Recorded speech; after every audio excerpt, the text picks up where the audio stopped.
কিন্তু দুঃখের বিষয় হলো মুসলমান হওয়ার পরেও কিছু মানুষ মৃত্যুবরণ করবে এমত অবস্থায় যে একজন কাফের যেরকম স্থায়ী জাহান্নামে থাকবে, মুসলমান হওয়ার পরেও সে স্থায়ী জাহান্নামে থাকবে। তাই এটা ভয়ঙ্কর অবস্থা না? যেহেতু আল্লাহ রাসূল হাদিসে বলেছেন যাররা পরিমাণ ঈমান নিয়েও যদি কোনো মানুষ মরতে পারে তো আল্লাহ তাআলা ঈমানের বিনিময়ে শাস্তি তো দিবেই, কোনো না কোনো একদিন তাকে জান্নাতে দিবেনই দিবেন।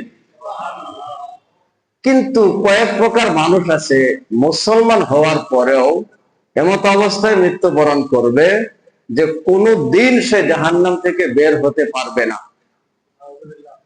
এর মধ্যে এক নম্বর ব্যক্তি হলো কোন মানুষ, সে মুসলমান হোক, বিশেষ করে মুসলমান যখন মদ পান করে, এই মদ পান করা অবস্থা খুব খেয়াল করব, মদ পান করা অবস্থায় তার ঈমানটা তার থেকে সরে যায়, ঈমানটা তার উপরে ঘুরতে থাকে, তার সাথে আর থাকে না।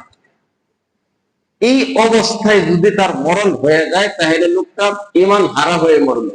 সুতরাং এই অবস্থায় মারা গেলে স্থায়ী জাহান্নাম। মদ পান করতেছে, আমাদের প্রত্যেকেরই কিন্তু ঈমান আছে, কারো ঈমানের মজবুতি বেশি, কারো কম। কিন্তু যখন মদ পান করব এই অবস্থায় ঈমানটা আমার সাথে থাকবে না বলে হাদিসে আছে, ঈমানটা উপরে ঝুলতে থাকে, ঘুরতে থাকে। আর এই অবস্থায় তো মৃত্যু হয়ে যেতে পারে, পারে কিনা? যদি তার এই অবস্থায় মদ পান করা অবস্থায় মৃত্যুবরণ হয়ে যায়, তার সাথে ঈমান নাই। যেহেতু ঈমান নাই, লোকটা বেঈমান হয়ে মারা গেল। আর বেঈমান ছাড়া মারা গেলে স্থায়ী জাহান্নাম, কোনদিন জাহান্নাম থেকে বের হওয়ার আশাই করা যায় না। তাহলে এই জঘন্য অপরাধ এটা জানার পরেও যদি কোনো মুসলমান করে তাহলে সেটা তার ব্যক্তিগত ব্যাপার। কিন্তু এইটুকু জানার পরে কোন মুসলমানের বিবেক থাকার পরেও সে এই কাজ করতে পারে না, এ হলো এক ব্যক্তি।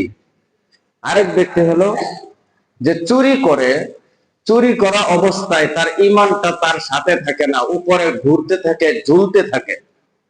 এই অবস্থায় যদি তার মৃত্যুবরণ হয় তারও ঈমান নসিব হবে না। সুতরাং এই লোকটাও স্থায়ী জাহান্নামে থাকবে। এই জন্য বলছি যে মুসলমান হওয়ার পরেও স্থায়ী জাহান্নাম, এইরকম কঠিন অপরাধ করার কারণে। এই জন্য এরকম গর্হিত কাজ আমরা যারা অতীতে করছি, আজকের এই হাদিস শোনার পর থেকে আর কখনো করবো না বলে সিদ্ধান্ত নিব। আল্লাহ তাআলা সকলকে অটল থাকার